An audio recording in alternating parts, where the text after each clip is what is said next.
beaucoup Philippe. On a donc 1 heure pour discuter. Merci Arnaud. Je voudrais juste dire deux, trois mots très rapidement. Bien entendu, ce que disait Philippe Barrier n'est pas contre les médecins. Absolument. Mais pour les médecins. Oui. C'est tout à fait évident. Et il y a d'excellents médecins, fort heureusement.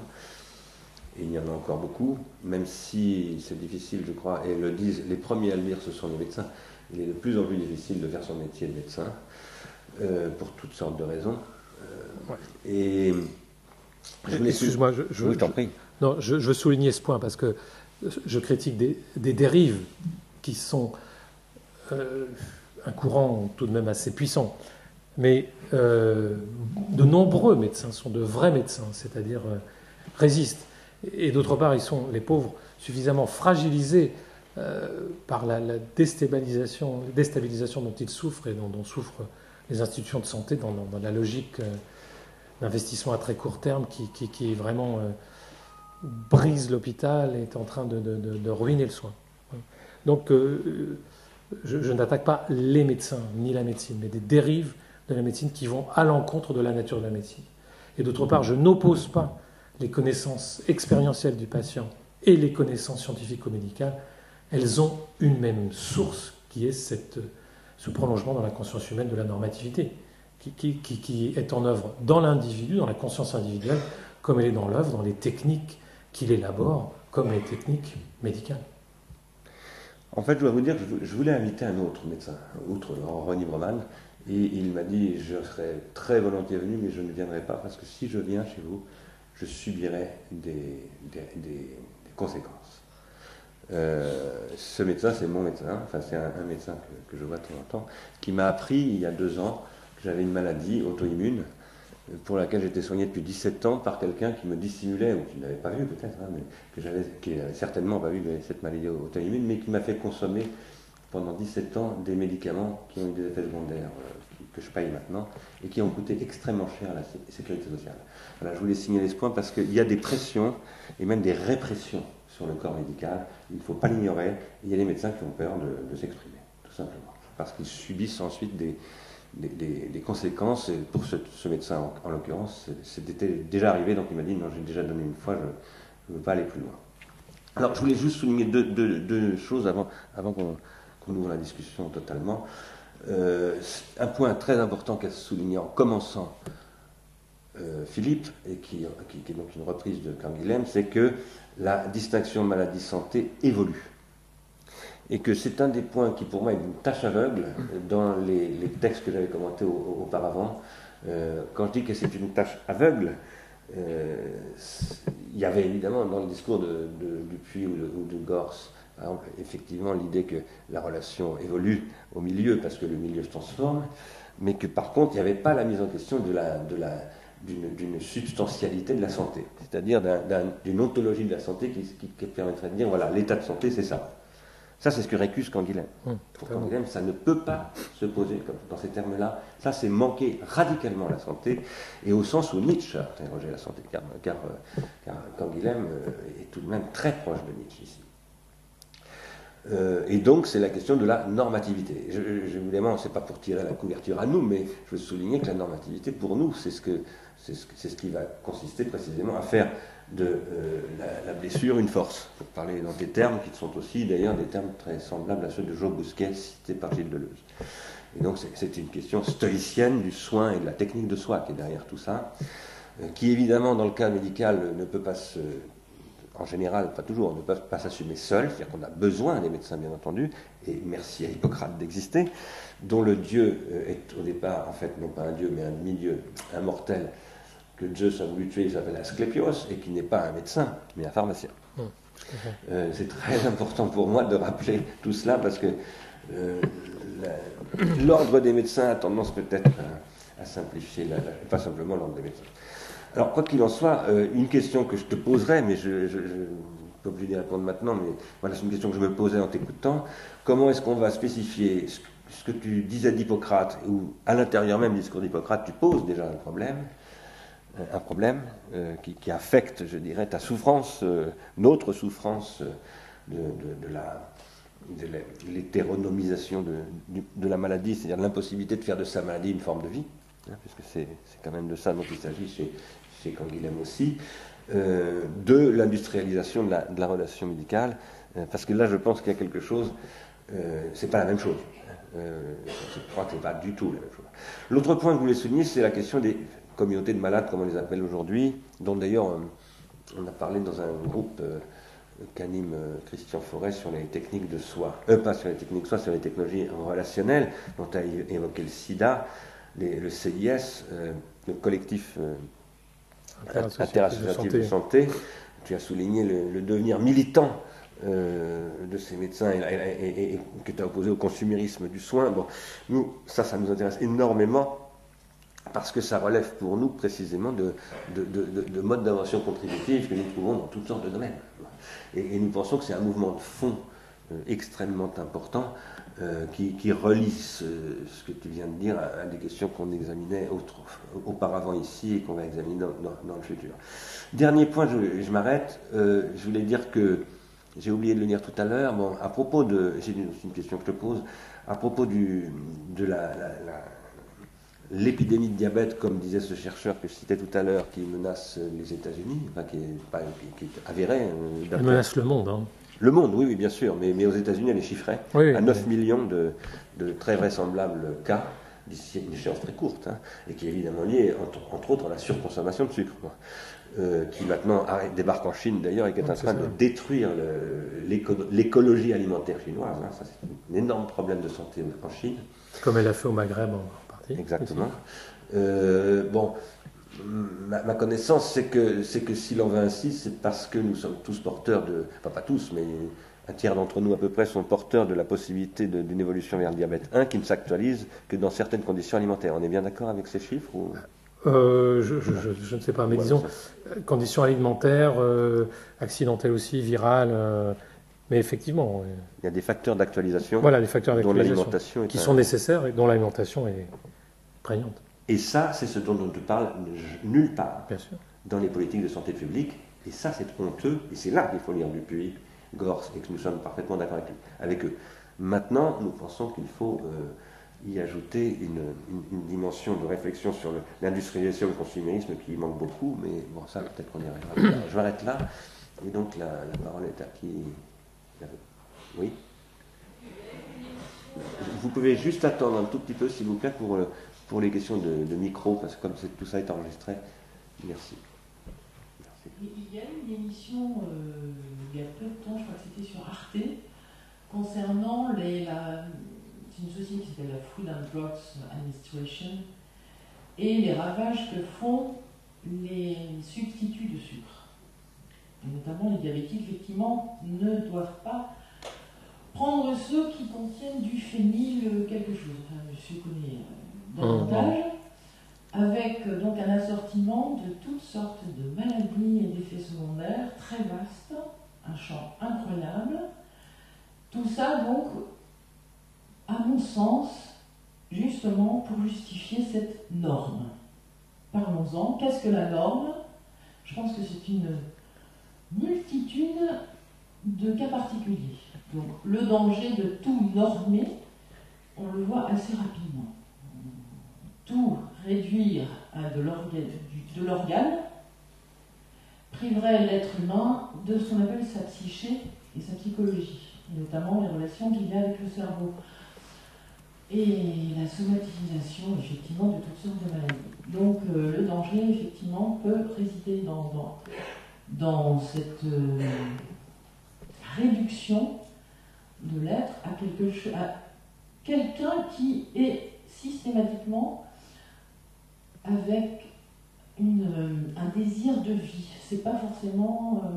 c'est un instinct de survie, l'instinct de vie, mais tout réduire à la vie, quid de l'hypocondrie, dont souffre beaucoup d'ailleurs ce pays, en Europe. Ça fait partie des progrès de l'industrialisation. Effectivement, là, c'est le fonds de commerce des médecins, malgré eux, puisque les patients eux-mêmes sont dans une demande de posologie et de consommation médicamenteuse. Donc ces problématiques sont très vastes et je ne pense pas que l'on peut s'en remettre exclusivement à la façon dont un patient ressent sa pathologie. C'est quand même un petit peu réducteur. Je pense que c'est un ensemble de choses. Mais il ne peut pas savoir On va prendre plusieurs questions. absolument tout. Sans doute il y a un potentiel de sensations et de choses tout à fait réelles qui ne sont peut-être pas systématiquement entendues ou prises en compte. Et ça, on en revient à la problématique développée par Molière, d'ailleurs, dans les pièces de théâtre, avec effectivement la toute-puissance de l'ordre des médecins, mais aussi, en tout cas en Europe, la médecine prend ses sources dans quelque chose de très religieux, et notamment catholique. Avec tout ce que posent d'ailleurs les problématiques de contraception, d'euthanasie, et une volonté aussi peut-être du religieux d'occulter certaines choses. En tout cas en France. Donc, bon, c'est un ensemble de choses. Quant au lobby, on va dire chimique, mais aussi pétrochimique, on peut même ajouter pétrochimique et énergétique, ils sont d'une puissance sans limite. C'est évident, tout le monde en subit les effets. Quant à l'individuation dont M. Stigler parlait, effectivement, ce qu'on peut appeler le progrès, je ne sais pas si vous l'appelleriez le progrès, M. Stigler. Pas forcément. C'est effectivement la dépendance à notre milieu ambiant et à tout ce qui nous environne, tout ce qui est environnemental. Et le lobby pétrochimique, effectivement, investit énormément des sommes absolument astronomiques pour faire barrage à tout ce qui peut être environnemental et écologique. Ça, c'est une volonté qui n'a pas de limite non plus. Pour réduire, pour faire taire, on le voit aussi dans la communication actuelle. Bon, enfin bref, c'est le recul qu'on peut prendre par rapport à toutes sortes de fausses idées, ou plus exactement une récupération sémantique de tout ce qui est politique et industriel. Vraiment, là, il y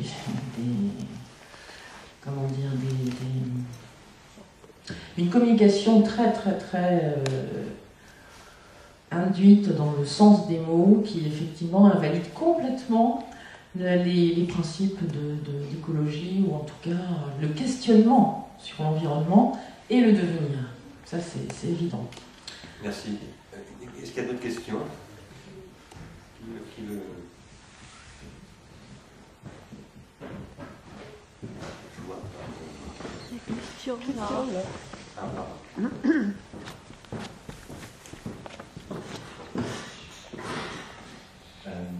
J'ai eu la chance de lire votre livre, que je recommande énormément, parce qu'en plus d'être très juste, bien documenté, et bien évidemment on sent le vécu, c'est un livre qui a cette qualité d'être écrit. C'est quand même une écriture, donc c'est parfois dans ce type de témoignage, on n'a pas également la dimension d'écriture, et là elle est très forte, elle est très présente.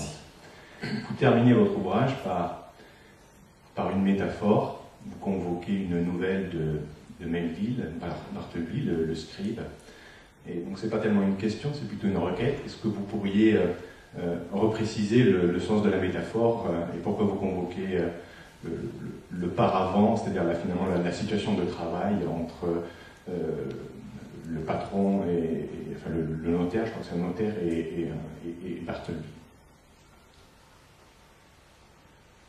Oui, une question, monsieur, en haut, tout en haut. Le micro.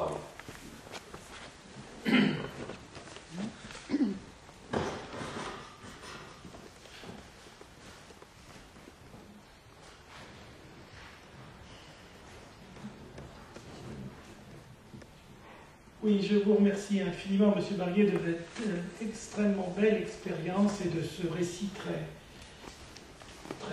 beau que vous nous faites de votre parcours de vie et des belles formules que je cite comme ça parce que j'ai trouvé très bien. La santé, c'est la chronicité de l'appétence à la vie. J'ai bien aimé cette Vous avez Alors, si on extrait de votre histoire, et je voudrais revenir à votre histoire, vous apprenez à 16 ans que vous avez un diabète insulino-dépendant, vous traversez une période difficile à la suite de cette annonce et chaotique, avec précisément des refus d'observance ou de compliance.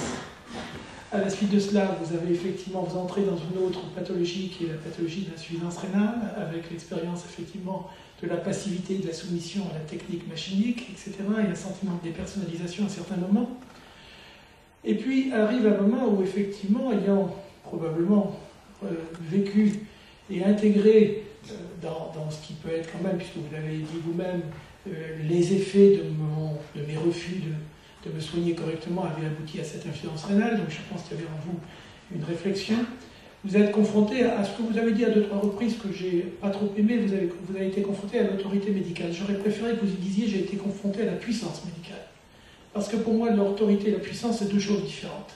Et que justement, l'autorité médicale, c'est la capacité à reconnaître et à donner à l'autre, d'autant plus qu'il est faible, une place et une parole qu'on peut entendre. L'autorité, c'est la capacité du plus fort à entendre la voix du plus faible et à la respecter. La puissance, c'est le non-respect de la parole du plus faible. Donc je trouve qu'il ne faut pas mélanger les deux choses, bien respecter, bien différencier l'autorité médicale et le pouvoir médical, qui sont effectivement... Le pouvoir, c'est la scorie et l'abus. Voilà. Je pense qu'on pourrait être d'accord à ce niveau-là. Et à ce moment-là, quand effectivement un médecin fait un abus de pouvoir en vous interdisant, pour la pratique d'une greffe pancréatique, il y a l'instant de la révolte. Et c'est dans l'instant de la révolte que vous devenez un être humain et que vous vous appropriez. Alors, votre discours, le problème de la difficulté de tout votre texte, c'est que c'est ce texte qui est le résultat des 25 ans, 30 ans, ou des 40 ans. Et que le problème, c'est que vous avez existé à partir de l'âge de 16 ans, enfin, vous êtes entré à l'âge de 16 ans, et que vous ne pouviez pas, à 16 ans, tenir le discours que vous êtes en train de tenir actuellement, avec les conséquences, et que c'est parce que vous avez survécu que vous pouvez maintenant tenir ce discours. 2 questions. La première, c'est, pensez-vous que le temps de la révolte est le temps fondateur de l'appropriation pour l'individu malade chronique, et je le crois moi personnellement. Bon, vous avez deviné probablement que je suis médecin, etc. Le temps, je pense, tout à fait essentiel de l'appropriation de sa propre autonomie par rapport à ce qui subit dans cette hétéronomie normative que vous avez développée. Et je le crois. Mais le problème, c'est le problème de l'adolescent.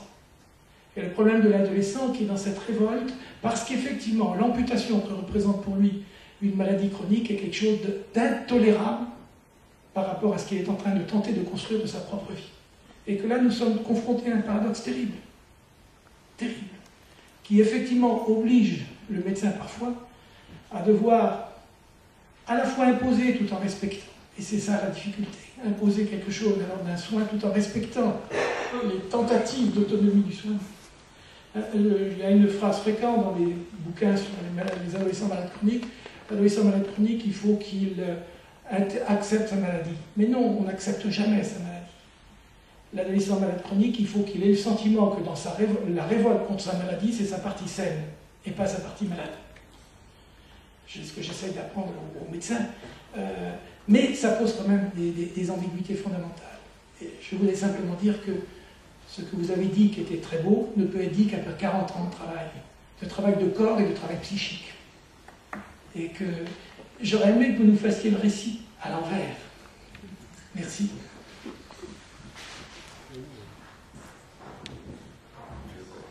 Oui, bon, peut-être. Pardon. Ça fait beaucoup de choses et j'ai peur d'oublier les différentes problématiques. On vous laisse répondre là, puis on va prendre Je commencerai peut-être par répondre à monsieur sur... très heureux que vous ayez noté, parce que peu de gens en parlent, que je termine mon livre sur cette... sur l'actuelle vie, cette magnifique métaphore, puis ce texte absolument extraordinaire de Melville.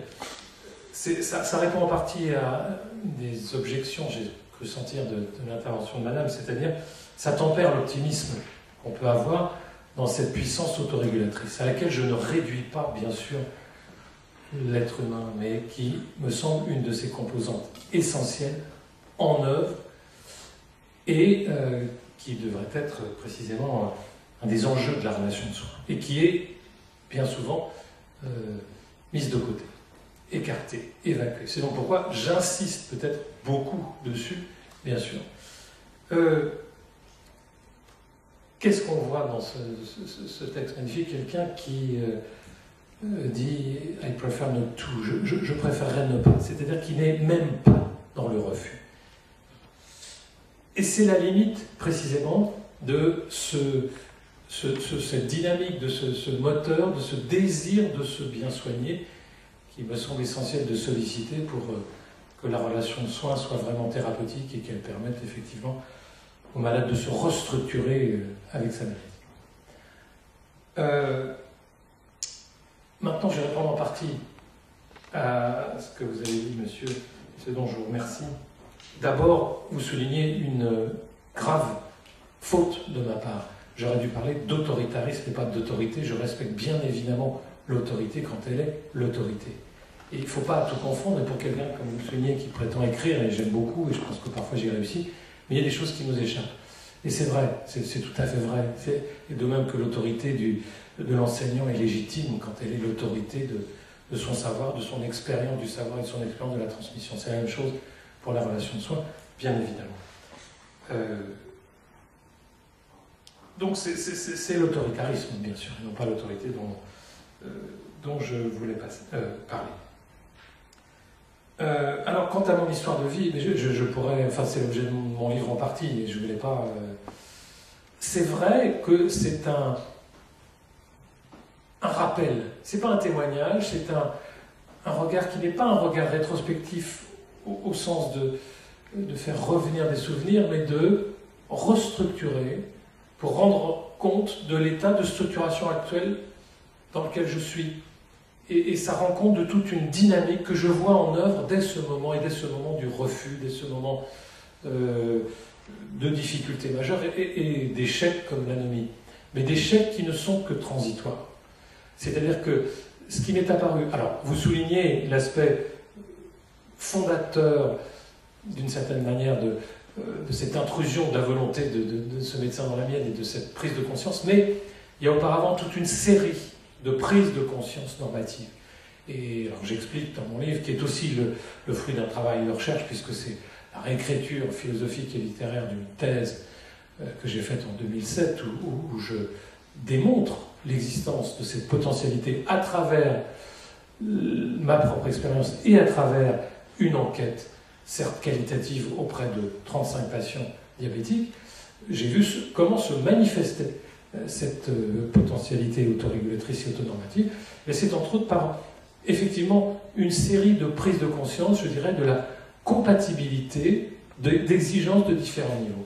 Et c'est vrai que dans l'adolescence, on met au premier rang une exigence d'intégration au groupe, mais dans la vie adulte, on a d'autres exigences sociales, psycho-affectives, qui sont majeures et qui font parfois passer au second plan les exigences normatives, qui sont celles du traitement, mais tant qu'on nous les présente comme extérieures, on ne peut pas les réfléchir comme autre chose.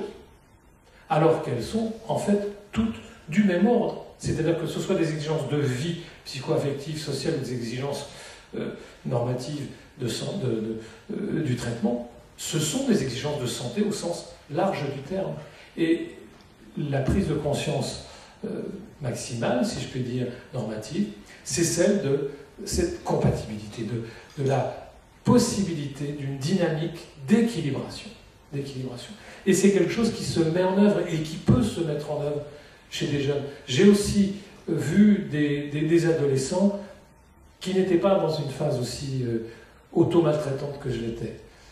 Je pense que le regard sur la maladie lui-même tendant à évoluer d'une manière aussi sociétale, les problèmes ne sont plus les mêmes que ceux qui se posaient à moi en 1969, où aussi la révolte voulait dire quelque chose de très culturellement important, juste après 68, et j'avais 15 ans à ce moment-là.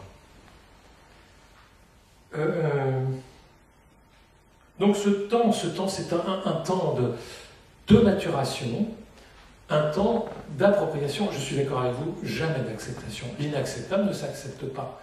Et on peut, c'est une expression que j'ai empruntée à Bernard, adopter effectivement la maladie. Moi je disais s'approprier. Et des patients, dans leur discours, dans les entretiens que j'ai eu avec eux, parlaient de l'apprivoise et j'en ai fait une copine, etc. etc.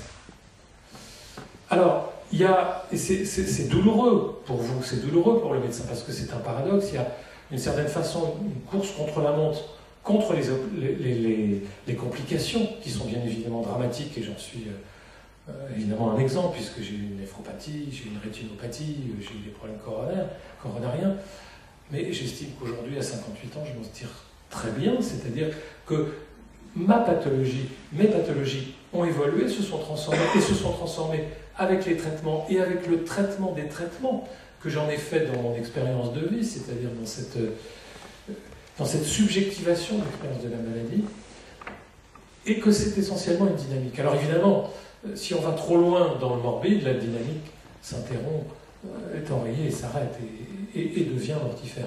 Mais je pense qu'il faut toujours avoir un œil, et c'est ce que les médecins ont souvent du mal à avoir, un œil qui voit les choses comme une dynamique, comme un mouvement de perpétuelle restructuration, y compris dans les phases négatives qui leur semblent des blocages définitifs, qu'ils sont rarement, me semble-t-il. Je ne sais pas si ça répond à vos questions. Quant à votre intervention, madame, qui va de l'aspartame, parce qu'il faut bien le nommer, hein, effectivement, et qui n'est pas seulement dans les médicaments, mais qui est aussi dans des produits de consommation comme le Coca-Cola soi-disant light, etc., qui en fait aussi un toxique. Hein. Alors vous avez raison de ramener ça à la question industrielle de la pétrochimie, parce que c'est totalement lié.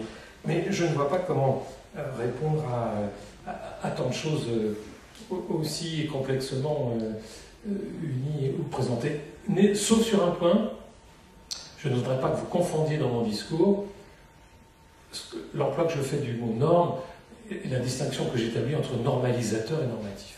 Ce qui est normatif, c'est ce qui est créateur, ce qui est dynamique, ce qui va justement dans le sens du maintien et du développement de la vie. La normalisation, c'est mortifère et c'est tout le contraire. Alors, il y avait aussi pointé un reproche, je ne sais pas si vous pensez faire de moi un vitaliste, et si c'est un reproche, alors je sais que c'est un péché philosophique, paraît-il, mais je pense que le vitalisme, d'une certaine façon, en tout cas celui de Canguilhem, n'est pas irrationnel. C'est aussi en même temps un rationalisme. Et je ne réduis bien sûr pas tout à la vie ou à une pulsion de vie. Mais c'est difficile dans une présentation succincte d'un livre de ne pas prêter à des ambiguïtés d'interprétation. Arnaud Belleuil voulait dire quelque chose, je crois. Je ne sais pas si le micro est par là. Est-ce que je peux poser une... Allez-y, vous avez le micro. Merci.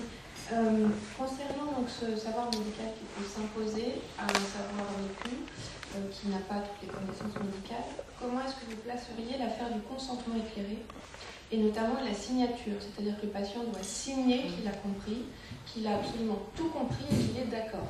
Et quelle est cette forme de savoir qu'on lui demande de signer son nom? Voilà, peut-être simplement, parce que j'imagine que vous avez dû, lors de votre parcours de greffe, signer ce genre de document.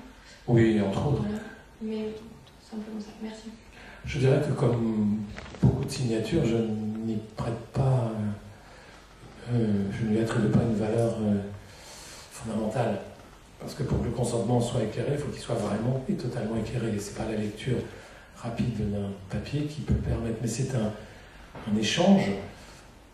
Et encore une fois, je ne veux pas opposer les connaissances scientifiques aux connaissances expérientielles. Je pense qu'une alliance entre les deux est essentielle. Et que l'association des deux peut permettre une connaissance totale de la maladie. Ce sont les deux faces d'une même médaille. Donc il faut les associer et non pas les opposer. Maintenant, tous les protocoles qu'on met en place pour assurer l'exercice d'un droit, ils ont évidemment leurs limites et qui viennent très rapidement. Je pense que c'est dans l'échange, dans une relation qui est une vraie relation de soins, c'est-à-dire de dialogue et non pas d'interrogatoire réciproque, que peut s'instaurer un véritable partage des connaissances. Et que ça prend du temps et qu'on refuse du temps aujourd'hui aux médecins, et que ce soit au colloque singulier ou aux soins dans l'hôpital. Donc je ne suis pas du tout un fétichiste de la signature. Oui. je voulais revenir sur l'un des aspects de votre livre passionnant et qui n'a pas beaucoup été évoqué là aujourd'hui. C'est l'aspect où vous parlez de la réaction du jeune qui vient d'apprendre sa maladie et la réaction par rapport au milieu. Ars Industrialis, on parle beaucoup de l'importance du milieu dans la relation générale et dans l'équilibre général.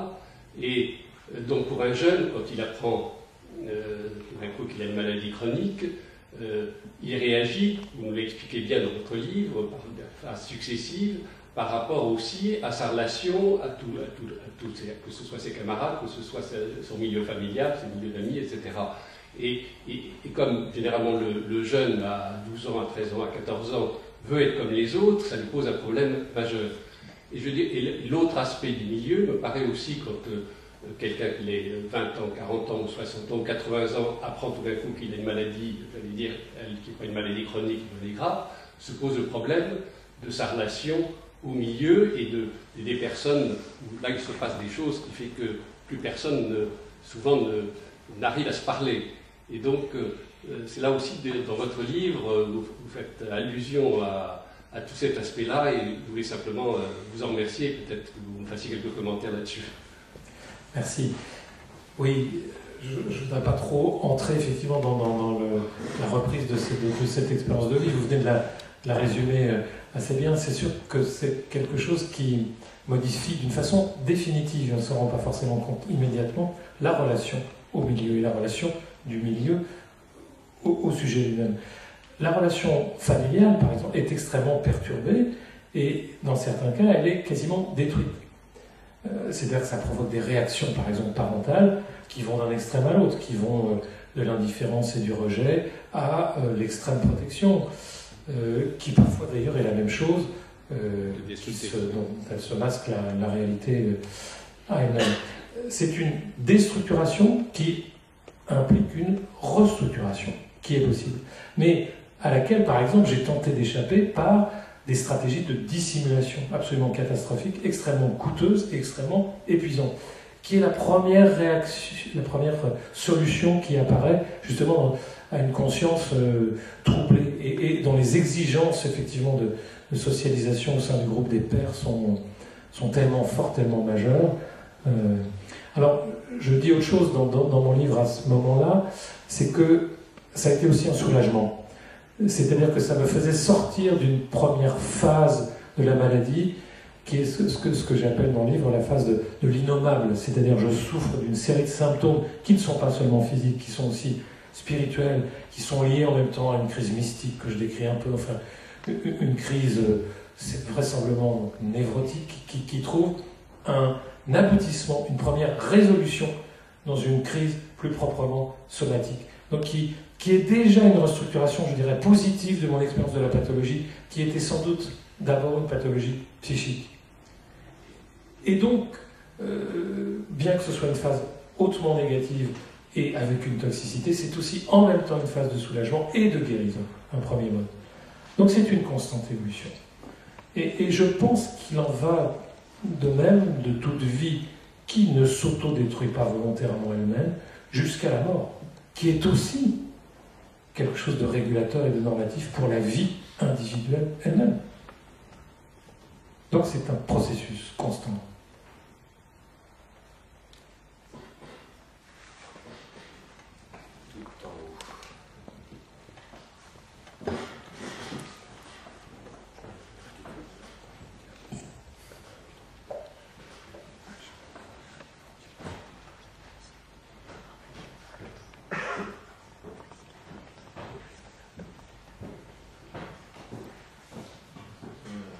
Tout d'abord, merci d'être là.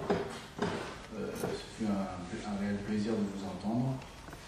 Et je ne suis pas étonné que M. Bernard Stiegler vous ait invité, tellement les liens sont évidents entre ce que vous avez vécu et les différentes conférences et les écrits de Bernard Stiegler. Moi, j'ai l'impression, si je devrais mettre des mots sur votre histoire, c'est que c'est les différentes transformations que vous avez vécues, que vous nommez plutôt affection, et donc qui met à mal, enfin, on prête cette phrase à Socrate, mais qui n'est peut-être pas tout à fait à Socrate, que certains contestent, c'est « connais-toi toi-même ». Donc chaque fois, ces transformations, ces affections qui vous mettent à mal. Et donc, par curiosité, j'avais une question, c'est quel regard donc, vous avez aujourd'hui en tant qu'homme de 58 ans par rapport à cet adolescent de 16 ans? Votre référence à Socrate me rappelle la question de Bernard sur la tradition hippocratique dont je critique, je pose un regard critique sur la formation historique du corps médical.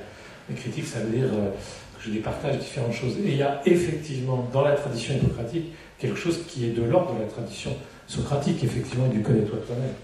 Il y a un versant, je dirais, autonomisant, que j'appelle autonormatif, c'est-à-dire que la maladie devient un objet, et un objet intime, et l'objet d'une technique de soin en même temps que d'une technique de soin.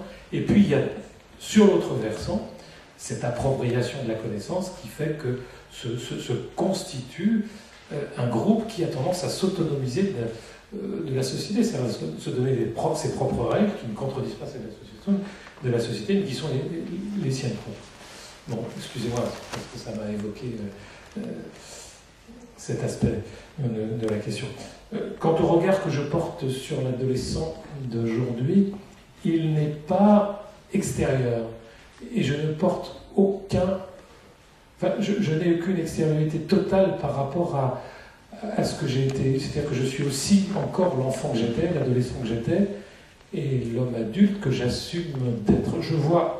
Je sens vraiment une continuité. Et il y a des rappels constants des différentes époques de la vie qui sont d'autant plus faciles et qui circulent d'autant mieux affectivement qu'on comprend la vie comme effectivement un processus. Mais le foyer est constamment là, et constamment le même, qui se déplace dans des situations de rapport au milieu qui sont les mêmes. Je ne suis plus dans le milieu adolescent, et même dans mon rapport à mon corps adolescent, où j'étais à cette époque. Mais c'est la même problématique qui se développe. Et il me semble que une des problématiques centrales, effectivement, de l'existence humaine, de la condition humaine, c'est celle de la normativité, dont la normativité de santé est un exemple que je mets un petit peu en exergue et que je considère, je dis en conclusion, comme peut-être une avant-garde de la question plus large de la normativité, c'est-à-dire de la régulation, et dont on voit à quel point elle est en crise dans la société et sans doute dans la civilisation d'aujourd'hui. C'est un des aspects de votre travail. Donc je ne porte pas un regard ni attendri ni méprisant sur l'adolescent que j'étais, c'est la même personne. C'est-à-dire c'est le même processus d'individuation qui se perpétue. J'ai une question à vous dire. À propos en fait, de l'ordre qui pourrait être basé sur l'expérience, l'expérience de la maladie que vous avez eue. L'idée, c'est qu'il y a eu en 1977, je crois, un bouquin qui s'appelait L'Ordre cannibale, qui s'intéressait évidemment à la maladie avec une théorie, enfin disons une globalisation, disons, d'une théorie qui reliait la médecine, la police, les différents ordres qui composent la société, et qui en fait défendait l'idée d'une défense contre le mal. Évidemment, puisque la maladie renvoie évidemment à la défense contre le mal. Et la question que je me posais, en fait, c'était effectivement en quoi votre contribution expérientielle pourrait-elle définir un ordre sociétal de la maladie, qui serait une reconnaissance évidemment du patient comme un patient, enfin, etc. Et alors, ma question, c'est la question suivante. L'hypothèse anthropologique qui avait été posée dans ce bouquin, où, en fait, de manière assez rapide, la délivrance du mal passait par l'anthropophagie, c'est-à-dire, en fait, l'idée de séparer l'âme du corps, dans un premier temps, et ensuite, une fois que ce partage était fait, c'est-à-dire corps-esprit, on pouvait s'approprier le corps de l'autre en le mangeant. Et l'idée, je voulais savoir si ça résonne chez vous ou pas du tout, ou si ça peut être en fait un chaîne d'explication sur le désir en fait de négatif, cette pulsion d'une certaine manière, qui pousserait évidemment ce que vous appelez la puissance par opposition à l'autorité. Est-ce qu'il y a, parce que vous avez cité Gadamer, est-ce qu'il y a une hypothèse, disons, d'ordre anthropologique sur la question du mal dans votre expérience qui vous amènerait en fait à produire une théorie de l'ordre sociétal de la médecine de demain? Voilà la question. Il y a une autre question. Ouais. Il y avait une autre personne qui demandait la parole. On va prendre cette question et puis après on donnera la parole à Philippe.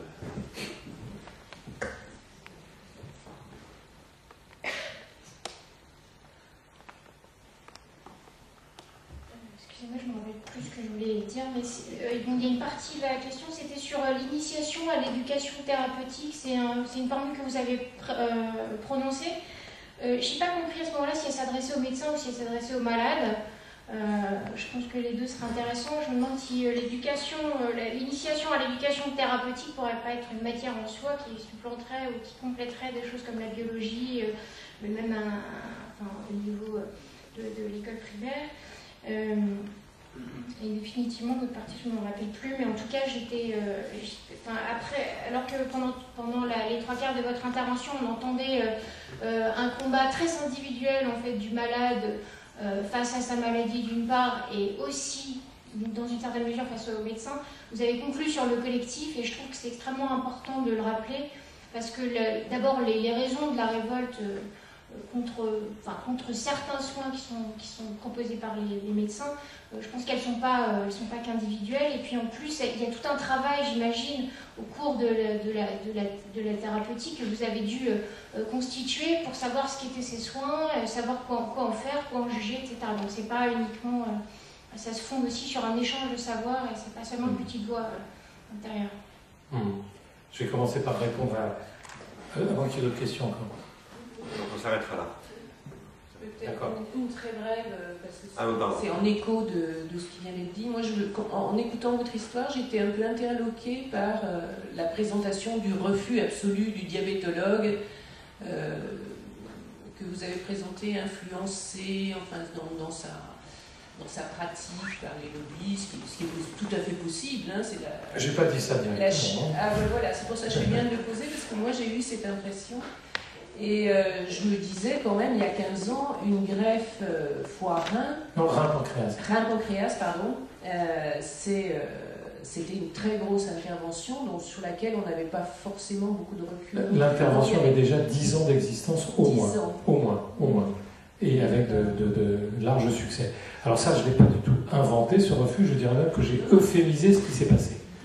Parce qu'il y a eu des échanges d'invectives et d'injures, de spécialiste à spécialiste.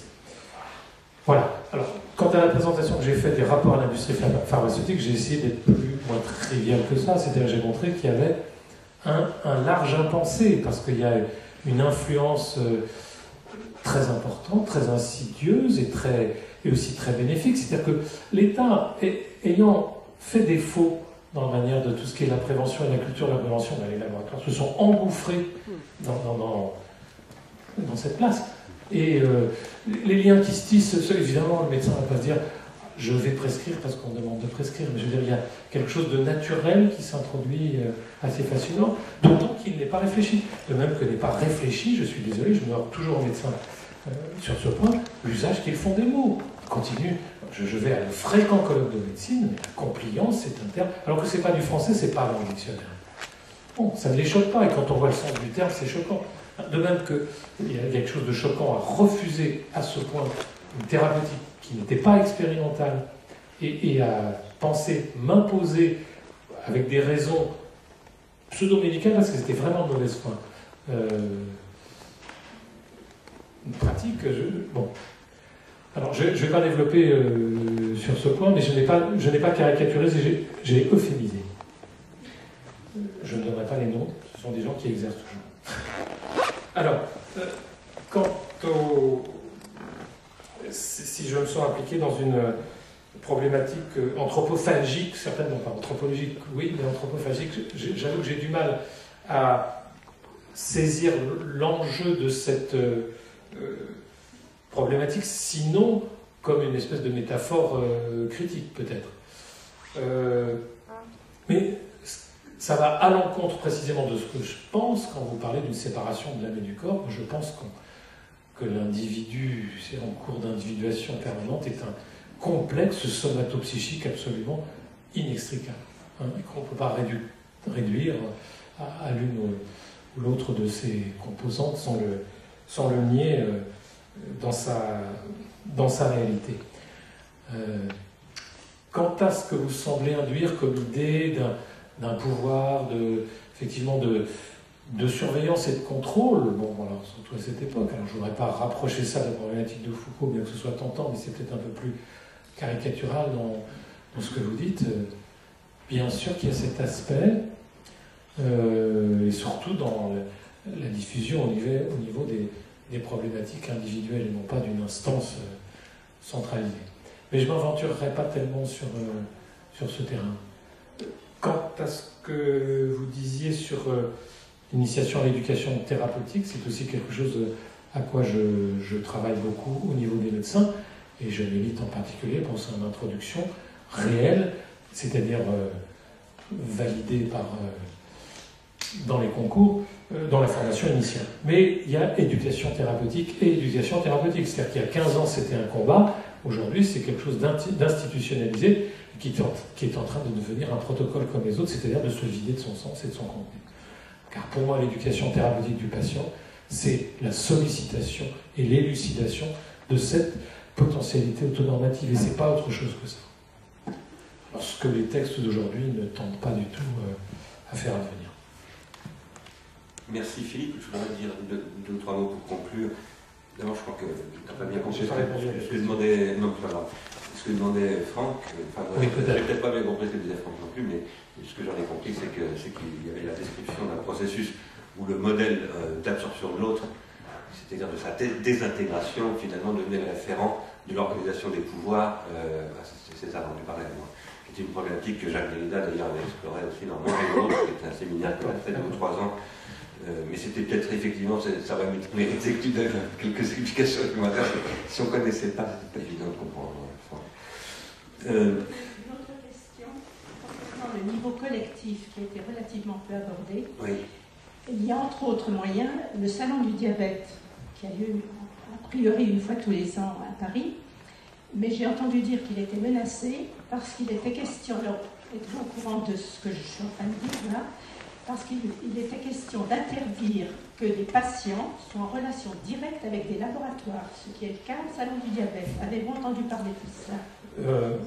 Oui, mais pas avec une grande précision. Au salon du diabète, j'y ai participé comme intervenant, etc., même aussi que les médecins. Mais ce qui se passe, c'est qu'il y a effectivement une loi sur les conflits d'intérêts qui touche de près les médecins, parce qu'effectivement, ils sont en rapport constant avec des laboratoires et dans des rapports qui sont loin d'être conflictuels, et que donc ils doivent déclarer tout conflit d'intérêts lorsqu'ils parlent d'un sujet médical.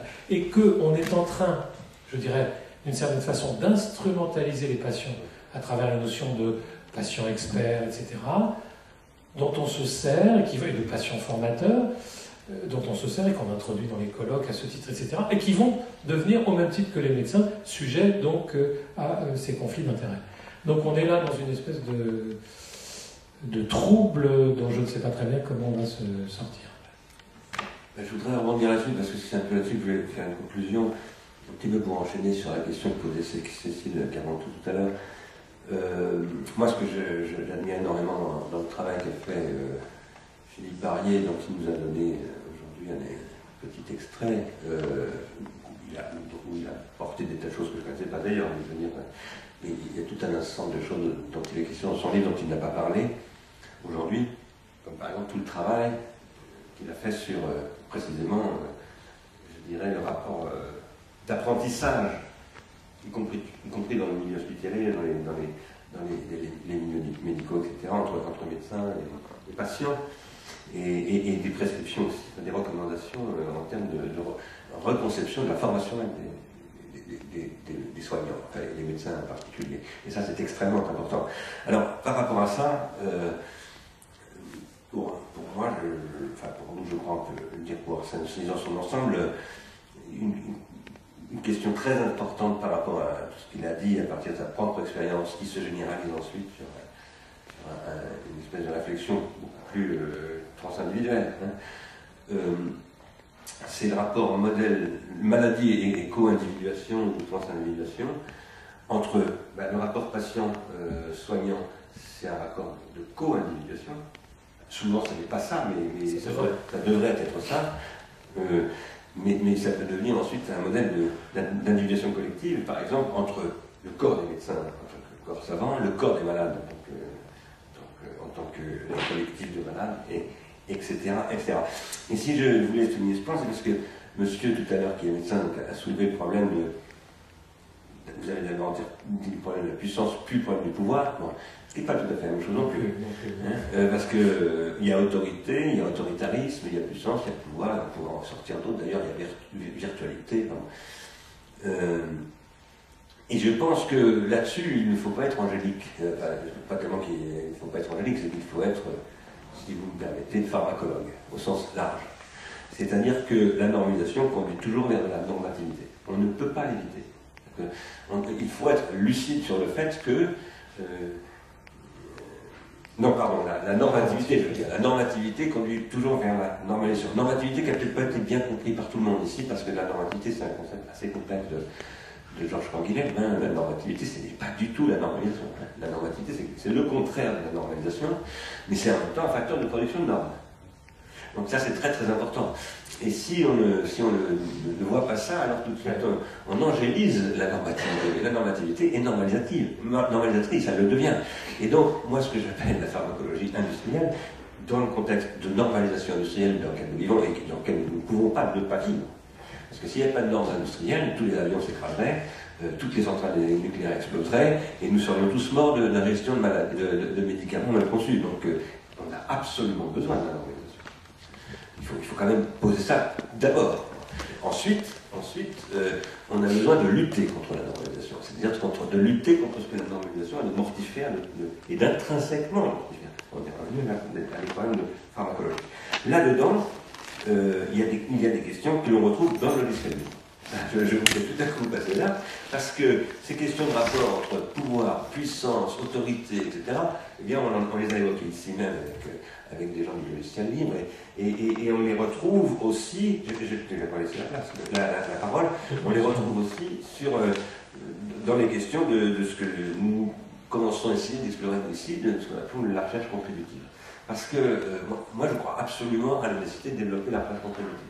Ce que tu disais sur les patients qui sont instrumentalisés par les laboratoires, c'est la même chose que le détournement de ce qu'on appelle l'économie de la contribution au service de l'instrumentalisation des consommateurs pour en faire des hyperconsommateurs qui s'auto-prescrivent les modèles d'hyperconsommation.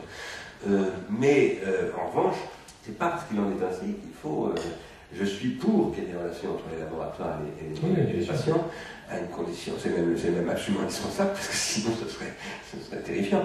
Mais c'est justement cette médiation ultra complexe qui est pour moi le sujet d'une politique pharmacologique, c'est-à-dire de quelque chose qui serait capable de répondre à ce que tu dis sans angéliser la patience du patient. Excuse-moi, avant que tu développes ta problématique, en particulier sur les logiciels libres, la réponse est déjà chez Canguilhem, c'est-à-dire qu'il pose qu'un jugement normatif, il y a deux niveaux de jugement normatif.